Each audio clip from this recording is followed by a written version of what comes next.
नमस्कार। आज के इस व्याख्यान में आप सबका स्वागत है।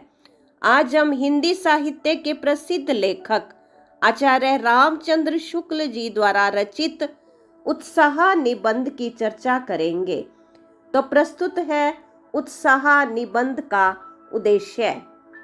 उत्साह निबंध उनके निबंध संग्रह चिंतामणि भाग 1 में संकलित है। इसमें कुल 17 निबंध हैं, जिसमें से 10 निबंध भाव व मनोविकार से संबंधित हैं। उन्हीं में से एक मनोवैज्ञानिक निबंध उत्साह है। यह उत्साह मन का विकार या मन का भाव है। जैसा कि हम जानते हैं, मानव हृदय में मुख्य 2 प्रकार की अनुभूतियां होती हैं, सुख और दुख। इन 2 अनुभूतियों से ही अनेक प्रकार के भाव उठते हैं। विभिन्न भाव या मनोविकार जन्म लेते हैं। सुख की अनुभूति से उत्पन्न होने वाले मन के भाव जैसे कि प्रेम, उत्साह आदि हैं, और दुख से उत्पन्न होने वाले भाव हैं क्रोध, भय, घृणा आदि। तो ये भाव से संबंधित निबंध हैं। तो इस प्रकार से 10 निबंध आचार्य रामचंद्र शुक्ल जी ने मन के भाव से संबंधित लिखे हैं। तो यह जो उत्साह निबंध है, ये मनोवैज्ञानिक निबंध है और इसकी आचार्य रामचंद्र शुक्ल जी ने लक्षणात्मक व्याख्या की है। तो आइए प्रारंभ करते हैं। उत्साह निबंध आचार्य रामचंद्र शुक्ल के निबंध संग्रह चिंतामणि भाग 1 में संग्रहित विचार प्रधान मनोवैज्ञानिक निबंध है। निबंध संग्रह चिंतामणि भाग 1 में कुल 17 निबंध हैं। उसमें 10 निबंध तो भाव व मनोविकार से संबंधित हैं। आचार्य रामचंद्र शुक्ल जी ने उत्साह संबंधी अपने विचारों को बहुत ही कुशलता पूर्वक व मौलिक चिंतन के साथ प्रस्तुत किया है। मौलिक अर्थात उनके मूल रूप से चिंतन किया हुआ विषय है। ये केवल उन्हीं के ही मन के विचारों का चिंतन है और मूल तत्व के आधार पर ही इसका विस्तार किया गया है। शुक्ल जी ने निबंध का प्रारंभ इस प्रकार से एक ही सूत्र में, एक ही फॉर्मूला में प्रस्तुत किया है। परिभाषा देते हुए कहा है कि दुख के वर्ग में जो स्थान भय या डर का है, सुख या आनंद के वर्ग में वही स्थान उत्साह का है। तो शुक्ल जी ने दोनों में समानता दिखाने का प्रयास किया है। दुख के वर्ग में और सुख के वर्ग में क्या समानता है, उसमें विशेष आधार क्या है। तो दोनों में समानता दिखाने का जो प्रयत्न किया है, उसमें यह समानता भाव को लेकर नहीं है, परंतु यहाँ पर समानता प्रयत्न के आधार पर दर्शाई है, क्योंकि भाव तो दोनों के अलग है। दुख में जो भाव दिखाया है वो भय और डर का है, और इधर सुख में या आनंद के वर्ग में उत्साह का भाव दिखाया है। तो भाव की समानता नहीं है, लेकिन इसके लिए जब दोनों ही प्रकार में कुछ खास प्रयत्न किए जाते हैं, प्रयास किए जाते हैं, उसकी समानता शुक्ल जी ने दिखाई है। जिस कारण से भय, दुख या कठिन परिस्थिति होती है, तो व्यक्ति उसे दूर भगाने का या उससे दूर भागने का प्रयास करता है। या तो उस परिस्थिति को दूर भगाना चाहता है या फिर खुद उससे दूर रहने का प्रयत्न करता है। जब किसी काम को करने की उमंग होती है, इच्छा होती है, तो उस काम को करने की भी कोशिश की जाती है, उसको करने का प्रयास किया जाता है। तो काम करने की उमंग ही उत्साह कहलाती है। तो दोनों में समानता क्या है? उसमें उस दुख को, परिस्थिति को दूर भगाने का प्रयास किया जाता है और सुख में उस कार्य को करने का प्रयास किया जाता है। तो यहाँ पर जो प्रयास है, प्रयत्न है, उन दोनों में समानता है। दोनों में प्रयत्न एक जैसा है। इसी प्रयत्न के आधार पर ही समानता है। भय, दुख या कठिन परिस्थिति में स्वयं को दूर रखने के लिए जिस प्रकार प्रयास करते हैं, उसी प्रकार उत्साह में प्रस्तुत या आने वाली कठिन परिस्थिति को हटाने का प्रयास किया जाता है। व्यक्ति उस परिस्थिति को दूर करने के लिए कार्य करता है या उससे जूझने का भी प्रयत्न करता है। उस कार्य को करने में उसे आनंद होता है, यानी सुख व आनंद पूर्ण कार्य करने का प्रयास करता है। तो एक प्रकार से जब दुख की परिस्थिति है तो उसमें भी प्रयत्न हो रहा है उससे जूझने का, और जब सुख का समय है तो उसमें भी कार्य करने का प्रयत्न किया जाता है। दुख या कठिन परिस्थिति में दूर भागने का प्रयत्न है और सुख में कर्म करके दुख को दूर भगाने का प्रयत्न होता है। यहाँ प्रयत्न में समानता है। दुख, भय, साहस की तरह उत्साह भी एक मनोविकार और मनोभाव है। व्यक्ति जब दुखी होता है और दुखदायी स्थिति में स्वयं को दूर रखने का प्रयास करता है, भय में व्यक्ति ऐसा काम करना पसंद नहीं करता जिससे उसे पीड़ा का अनुभव हो। मनुष्य कठिन स्थिति में दुखी होते हैं और दुख से छूटने के लिए प्रयत्नवान भी होते हैं। तो यहाँ पर अगर हम देखें तो उत्साह एक यौगिक भाव है जिसमें साहस और आनंद का मेल रहता है। तो अगर इसे एक सूत्र के रूप में देखें तो साहस प्लस आनंद इज इक्वल टू उत्साह। लेखक ने मानव मन में उत्पन्न होने वाली साहसपूर्ण आनंद की उमंग को उत्साह कहा है। दुख में भय, डर, क्रोध और चिंता के भाव होते हैं और सुख में श्रद्धा, प्रेम, उत्साह और उमंग के भाव होते हैं। उत्साह में प्रतिकूल व कठिन परिस्थितियों से कभी भी खुद को अलग नहीं किया जाता।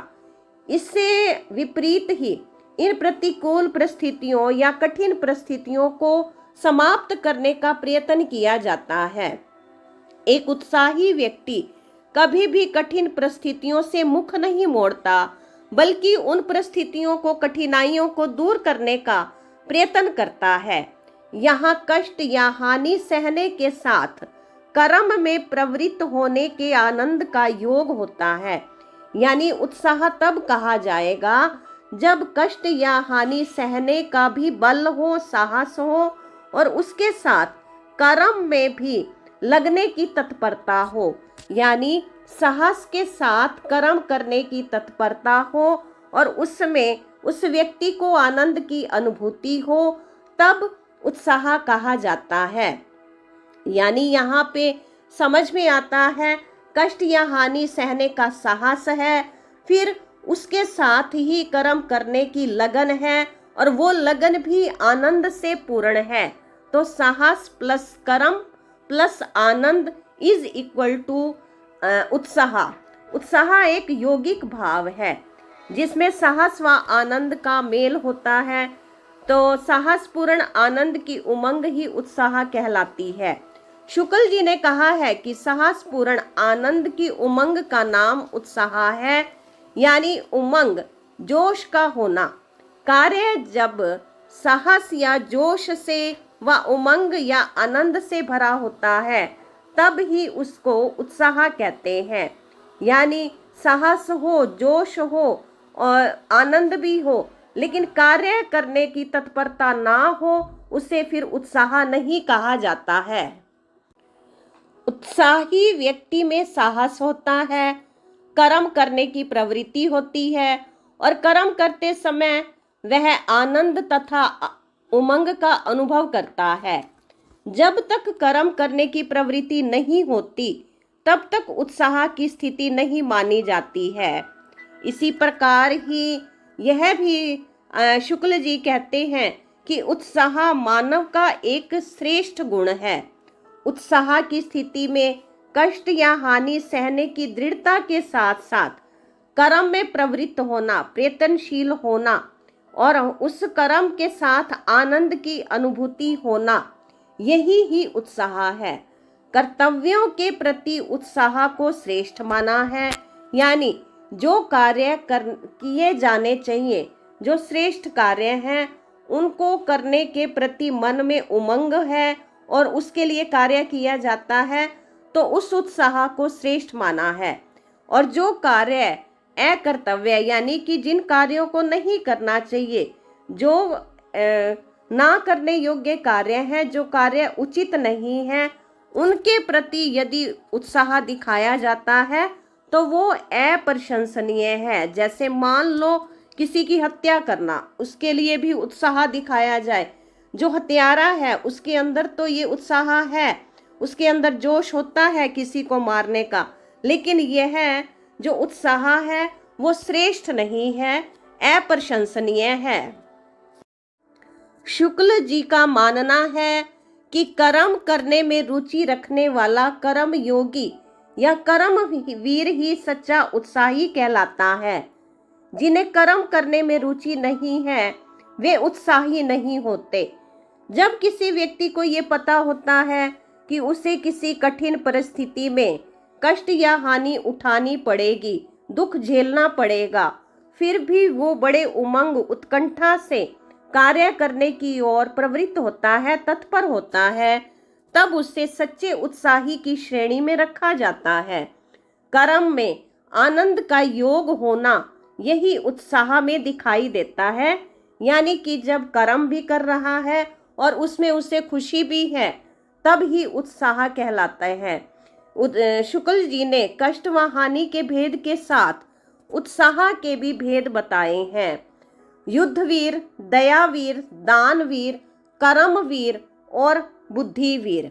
तो अगर हम इसकी व्याख्या को देखें तो सबसे अधिक महत्वपूर्ण, प्रमुख व प्रचलित जो है वो है युद्धवीरता, क्योंकि सभी जानते हैं इनमें साहस व प्रयत्न का चरम उत्कर्ष दिखाई पड़ता है। कोई भी योद्धा जब युद्ध करने के लिए जाता है तो उसमें देश के प्रति मर मिटने की भावना होती है, बलिदान की भावना होती है, शहीद होने का जज्बा होता है। इसी उमंग व उत्साह का रूप उस योद्धा में दिखाई देता है। वो मौत से भी नहीं डरता है। यही कुछ कर गुजरने की चाह, उमंग व आनंद का भाव ही योद्धा में उत्साह कहलाता है। सच्ची लगन एवं कर्तव्य बुद्धि द्वारा कर्म करने वाला व्यक्ति आनंदपूर्ण साहस का प्रदर्शन करता है, यही उत्साह है। उसकी परिभाषा के आधार पर युद्धवीर, दानवीर, कर्मवीर, बुद्धिवीर आदि उत्साही व्यक्ति के अलग अलग भेद किए गए हैं। किसी वस्तु या व्यक्ति के साथ उत्साह का सीधा लगाव नहीं होता। उनके अनुसार व्यक्ति या वस्तु के प्रति की गई कर्म भावना ही उत्साह को जन्म देती है। कर्म सौंदर्य के उपासक ही सच्चे उत्साही कहलाते हैं, अर्थात जो कर्म करने में रुचि रखते हैं, कर्म करने में विश्वास रखते हैं, निष्ठापूर्ण भाव से कर्म करते हैं, ऐसे व्यक्ति ही सच्चे उत्साही कहलाते हैं। इसी प्रकार ही उस व्यक्ति में जब साहस, धैर्य और आनंद की अनुभूति होती है तब वो उत्साह की श्रेणी में आता है। यदि कोई व्यक्ति बिना बेहोश हुए, फोड़े पर चीरा लगवाए, चुपचाप मार सहे, चोट सहे, प्रहार सहे, तो उसे धैर्यवान या साहसी तो मानते हैं, परंतु उत्साही नहीं, क्योंकि उनमें कोई उमंग, आनंद या जोश नहीं होता, कर्म नहीं करते या सुख के लिए कोई प्रयत्न नहीं करते हैं। यहाँ उत्साह और धैर्य में अंतर दिखाया है।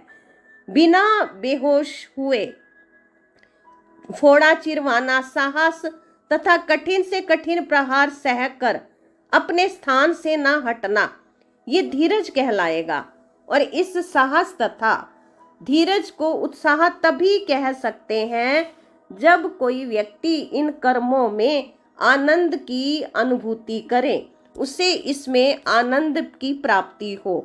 उत्साह में धीरज और साहस दोनों का योग होता है, परंतु उसकी अनुभूति आनंद के साथ होनी आवश्यक है।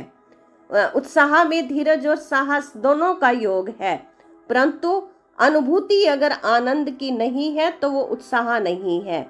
इसी प्रकार अगला हम देखें, युद्धवीर के बाद दानवीर।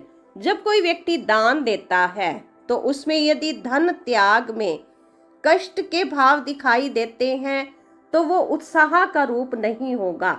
यदि कोई व्यक्ति मेहनत करके कष्ट सहकर और आनंद की फीलिंग से दान देता है, कष्ट भी सह रहा है और फिर दान देने के लिए आनंदित होकर के और कमाना भी चाह रहा है, उसके अंदर खुशी है, दान देना चाहता है, तब उसे दानवीर कहा जाएगा। दान देने के साथ ही कष्ट का भाव, दुख सहने का भाव आने से दानवीर नहीं कहलाते, दानवीर की श्रेणी में नहीं गिन सकते। जब उसमें आनंद और उमंग का भाव होगा तभी उसे सच्चा दानवीर कहा जाएगा। दानवीरता में धन त्याग का संघर्ष करते हुए दान देने का साहस तो है, लेकिन उसमें उत्साही नहीं कहा जाएगा। दानवीर तक यथार्थता इसी में है कि दानी को दान देने के कारण जीवन निर्वाह में कष्ट झेलना पड़े तो वो उसे स्वीकार कर ले, परंतु अगर उसमें आनंद नहीं है तो वो सच्चा दानवीर नहीं है। सच्चा दानवीर तब कहलाएगा जब वो आनंद के साथ मेहनत भी करेगा और जोश भी रहेगा उसमें कमाने का, कष्ट हानि को सहन करते हुए धन का त्याग करेगा, तब वो दानवीर कहलाएगा। अब इस प्रकार उत्साह के लिए लेखक ने और भी उदाहरण प्रस्तुत किए हैं कि जैसे सहारा के मरुस्थल की यात्रा करने वाले यात्रीगण, अनुसंधान खोज के लिए दुर्गम पर्वतों की चढ़ाई करने वाले, भयंकर जातियों के बीच प्रवेश करने वाले, ऐसे लोग जो कई अनुसंधान करने के लिए जाते हैं, उनमें कर्म करने की इच्छा भी है, आनंद भी है, साहस भी है, तो वो भी उत्साही कहलाते हैं। लेखक लिखते हैं कि जो व्यक्ति युद्ध में मर मिटते हैं वो तो योद्धा है, उत्साही हैं, परंतु कुछ लोग ऐसे भी हैं जो अनुसंधान खोज करने के लिए पर्वतों, जंगलों, बर्फीली चोटियों आदि पर जाते हैं और वो यहाँ तक ये भी नहीं जानते कि आगे उनको कितनी कठिनाइयां झेलनी पड़ेंगी।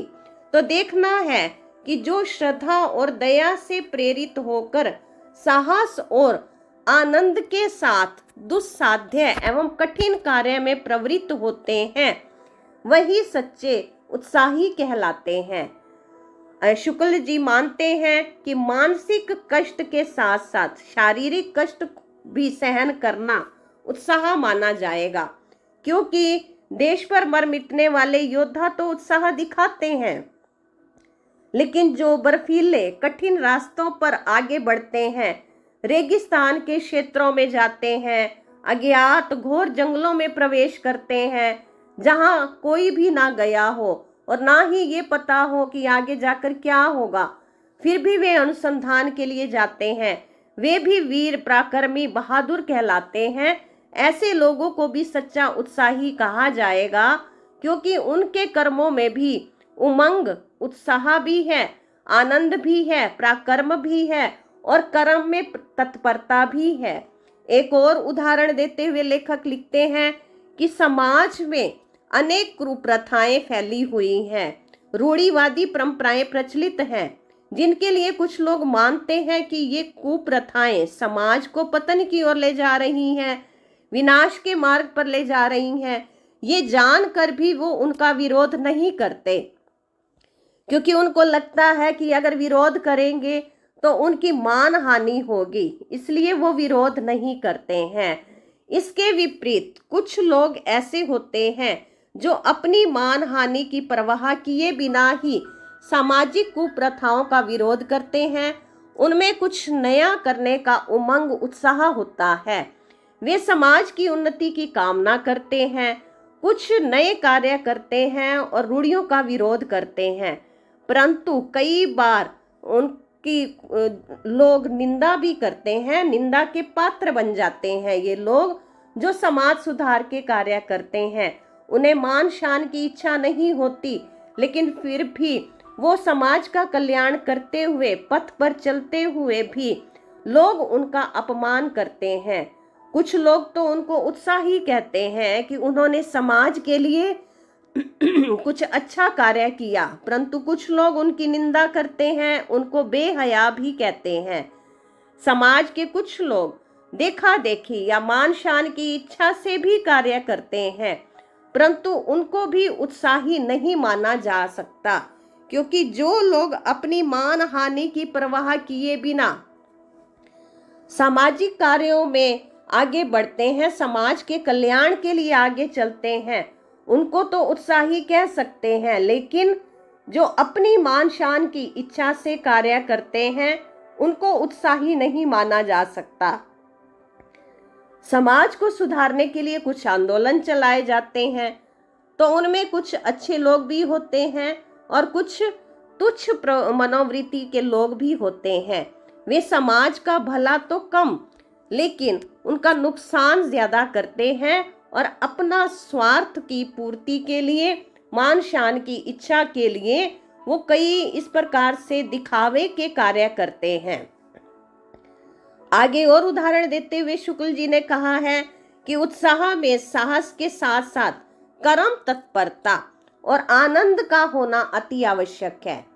उत्साह का शुभ या अशुभ भाव होना इसके परिणाम के द्वारा जाना जाता है कि जब उसका परिणाम आएगा, अगर अच्छा हुआ तो वो शुभ, अगर अच्छा नहीं हुआ तो वो अशुभ होगा, तो उसकी गिनती अच्छे भाव में और परिणाम अशुभ होने से उसके गिनती बुरे भाव में होती है। ये आवश्यक नहीं कि उत्साह केवल साहसपूर्ण कार्यों में होता है, लेकिन नहीं, कार्य में अगर आनंद पूर्ण तत्परता है तो भी उत्साह कहा जाता है। अब इसके लिए उदाहरण दिया है कि उत्साह कब होगा कि जैसे कोई व्यक्ति है, उसके घर में ये संदेश आता है कि उनके घर कोई संबंधी या मित्र संबंधी आने वाले हैं, तो वो उसी समय उठ करके भाग कर खड़ा होता है, उसके स्वागत की तैयारी करता है, तो उसे उत्साही कहा जाएगा।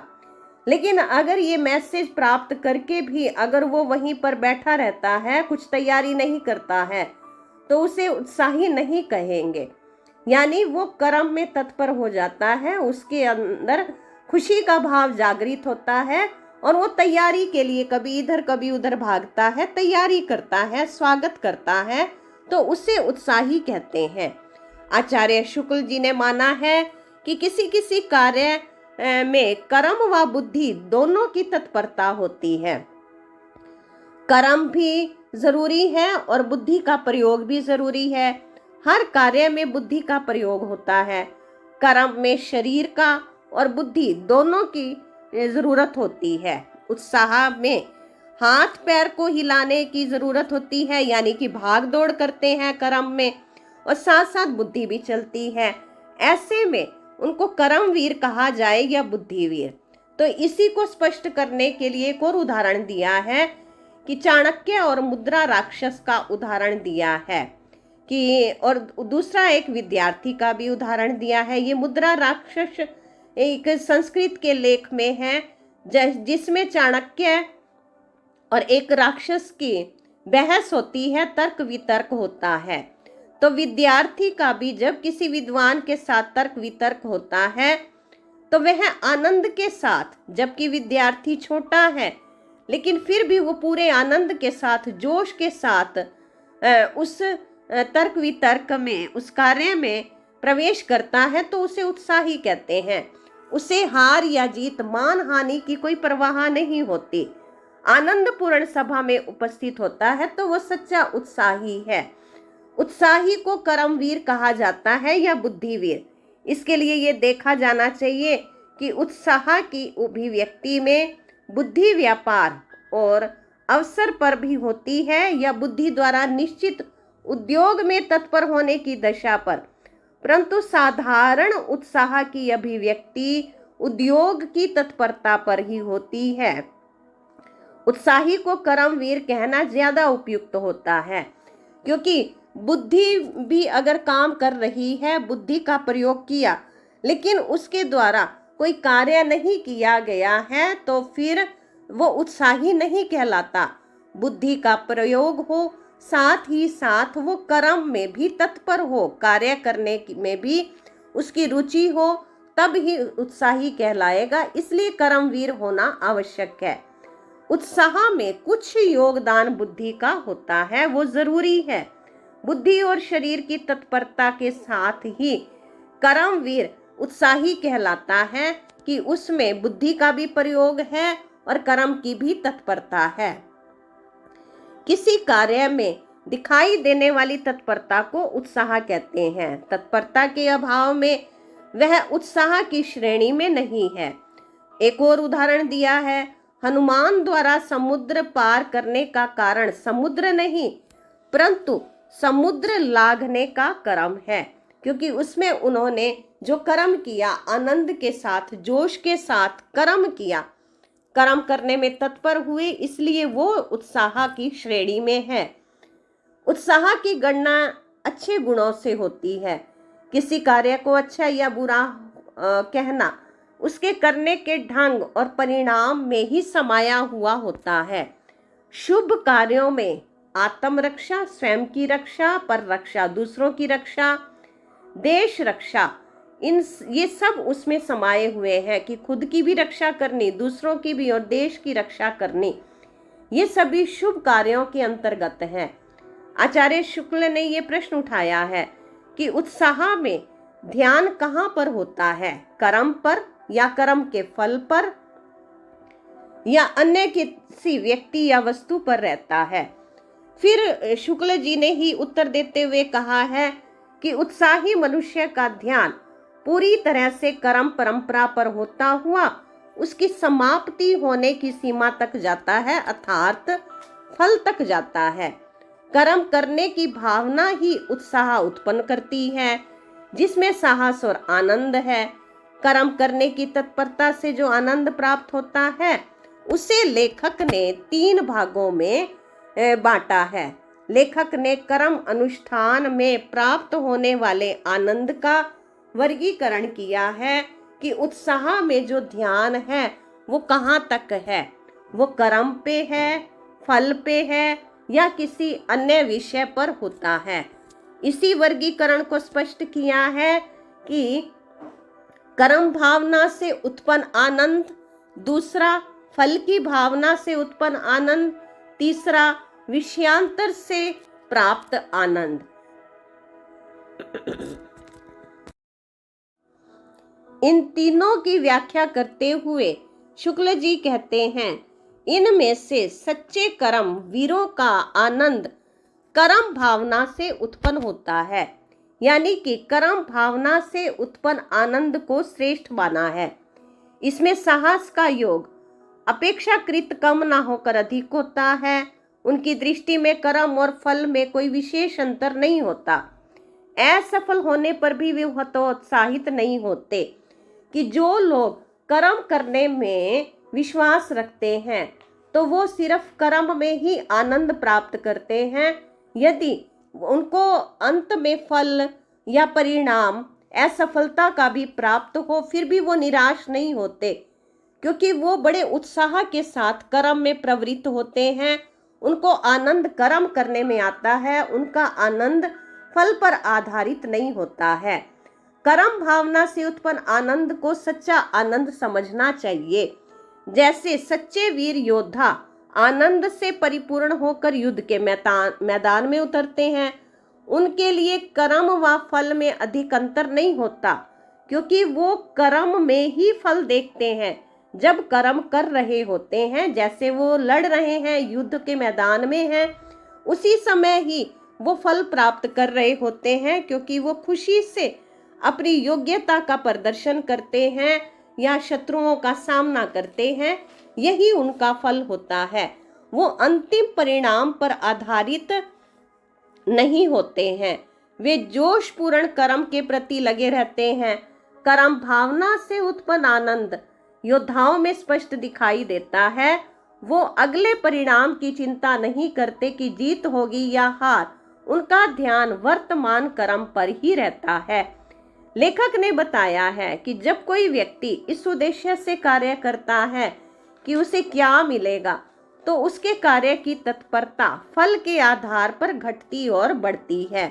क्योंकि अगर उसे ये लगता है कि कुछ कम की प्राप्ति होगी, तो वो कर्म में कम जोश दिखाता है, और अगर उसे लगता है कि अच्छा परिणाम प्राप्त होगा, तो वो उतने ही परसेंटेज में अपनी जोश या अपनी प्रवृत्ति प्रदर्शित करता है। जहाँ कर्म के फल का लोभ होता है, क्योंकि यहाँ पर अगर फल के ऊपर उसकी तत्परता है तो उसमें फल का लोभ माना जाता है, तो वहाँ कार्य करने की स्थिति आशा निराशा में डगमगाती रहती है। आनंद व उमंग भी कम ज्यादा होता रहता है। कभी कभी मनुष्य को पता होता है कि इस कार्य को करने में कोई लाभ नहीं होगा, तो वो उसके लिए कोई मेहनत नहीं करना चाहता।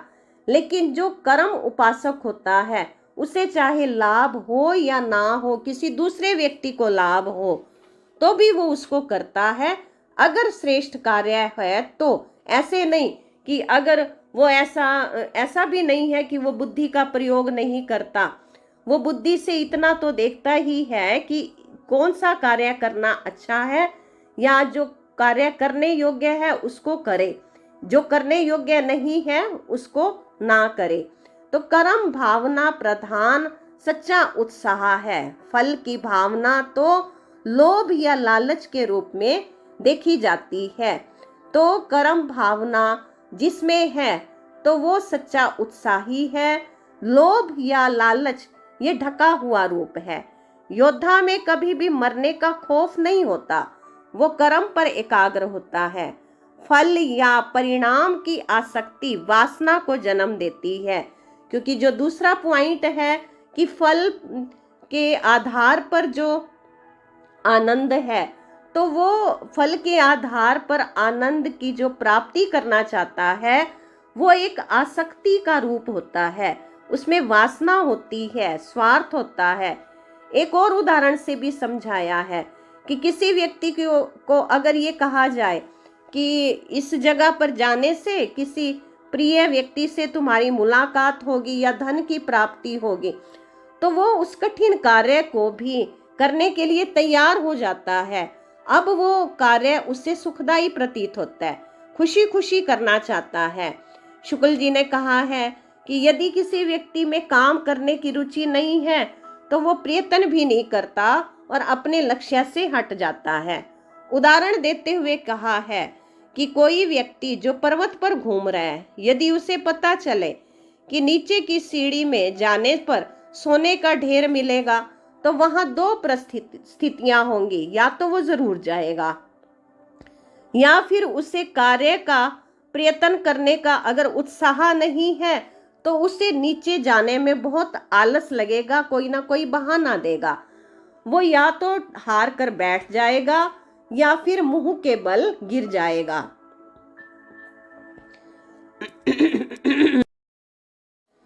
जो दूसरा भेद है फल के आधार पर, बहुत से लोग फल या परिणाम के आधार पर ही कार्य करते हैं।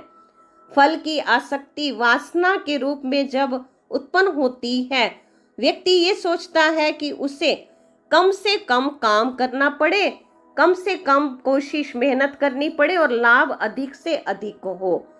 कर्म की अपेक्षा फल में आसक्ति होने पर मनुष्य के मन में ये विचार उत्पन्न होता है कि कर्म भी ना करना पड़े, फल भी ज्यादा मिले और ऐसा आनंद मिले, तो परंतु लेकिन वह आनंद उसे मिल नहीं सकता है। श्री कृष्ण जी ने भी इसी फलासक्ति के लिए उपदेश दिया था कि कर्म पर अधिकार रखना है, फल पर नहीं। कर्म को फल के लिए नहीं करना, परंतु एक साधारण व्यक्ति दान दक्षिणा करके उससे अपनी उन्नति चाहता है, हवन जप तप करके रोग मुक्ति चाहता है, शोकों से दुखों से मुक्त होना चाहता है, अनेक इच्छाएं रखता है।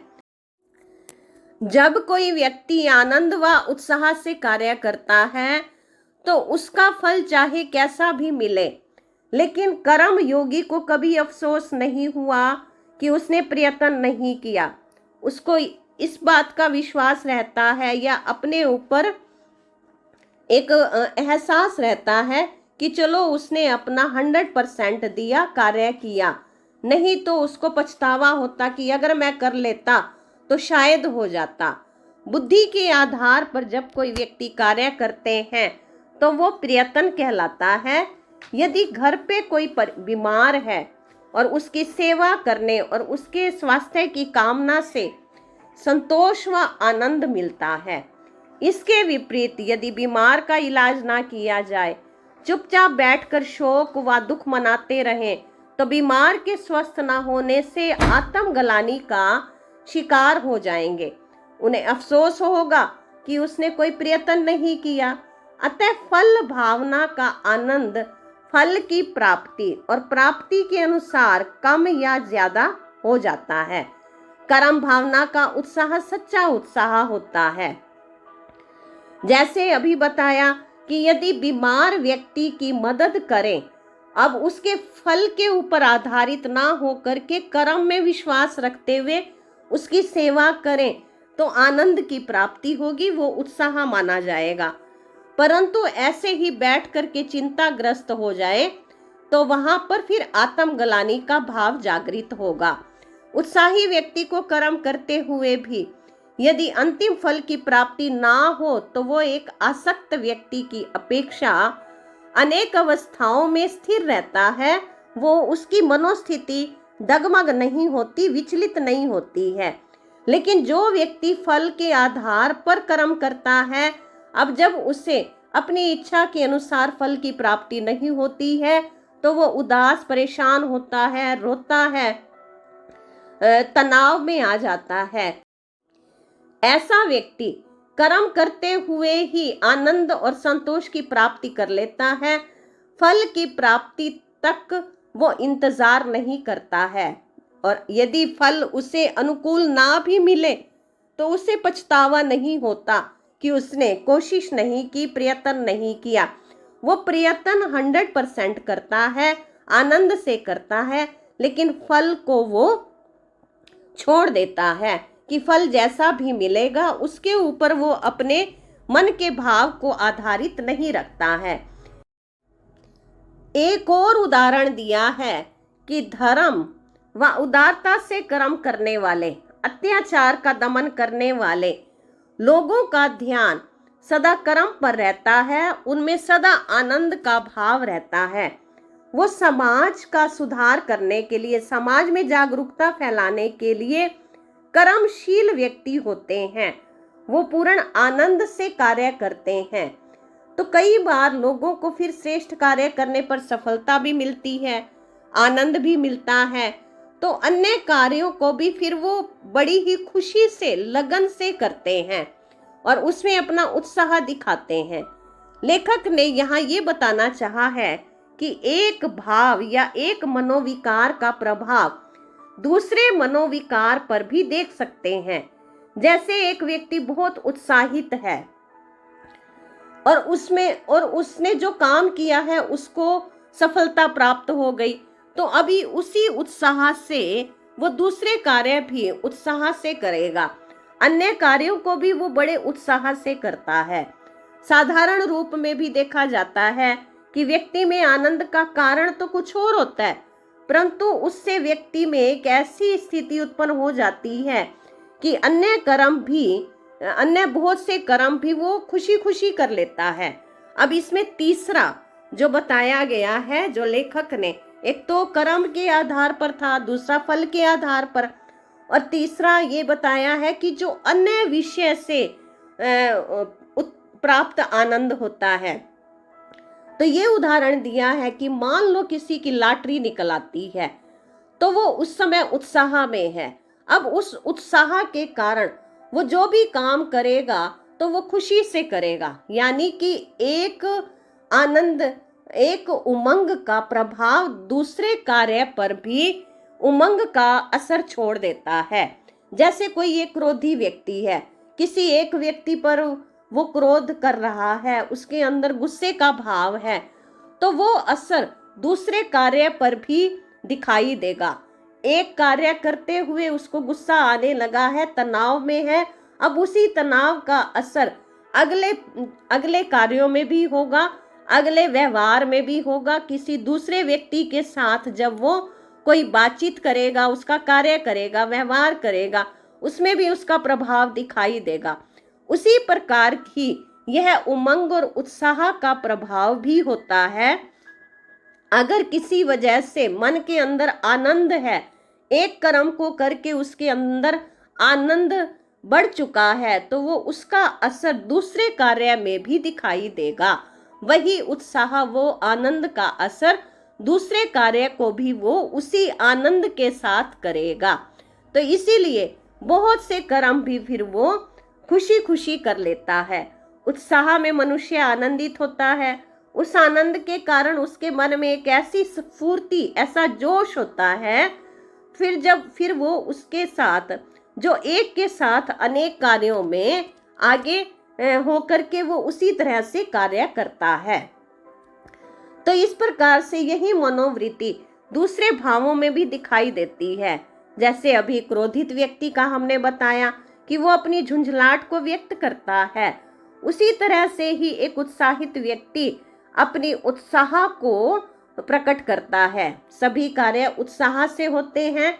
उदाहरण अगर दिया जाए तो यह एक उदाहरण के रूप में लेखक ने प्रस्तुत किया है कि जब किसी अफसर से काम लेना हो तो पहले उसका मिजाज देख लेना चाहिए। यानी कि अगर वो उसका मन ठीक है तो उसके ठीक मन का प्रभाव व्यवहार पर आएगा। अगर मन में उसके क्रोध भरा हुआ है, किसी ना किसी कारण से झुंझलाहट है, तो फिर बातचीत में उसका असर दिखाई देगा। यानी कि एक गुण का या एक जोश का प्रभाव दूसरे पर भी दिखाई देता है। तो ये तीन प्रभाव दिखाए हैं, कर्म के प्रभाव से, फल के प्रभाव से और दूसरे अन्य किसी कर्म के प्रभाव से। आचार्य रामचंद्र शुक्ल जी के प्रस्तुत निबंध उत्साह, जो कि एक अमूर्त भाव है, जो अंदर का प्रभाव, विकार है, भाव है, मन का भाव है, इसका विश्लेषण करते हुए ये निबंध बहुत ही रसपूर्ण रहा है, भावपूर्ण रहा है। उसमें नीरसता नहीं आई है, इसमें जीवन व साहित्य का रस है। विषय प्रतिपादन करने की मौलिकता, चिंतन की गहनता, मर्यादित आकार आदि इस निबंध की विशेषताएं हैं।